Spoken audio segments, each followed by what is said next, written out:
Hey everyone, welcome back to the channel. Today I am going to show you how to open the terminal in VS Code in just a few clicks.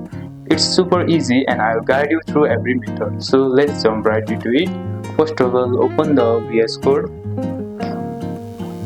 and create a new file or open the file you have already created. I'll open the file that I have created.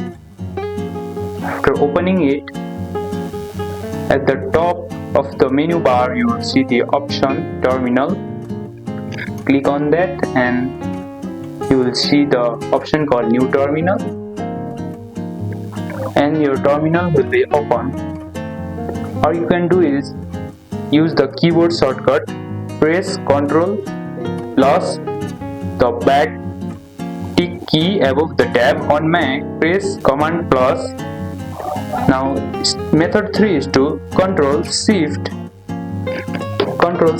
and press P. Here you will see the insert into terminal. Simply enter it.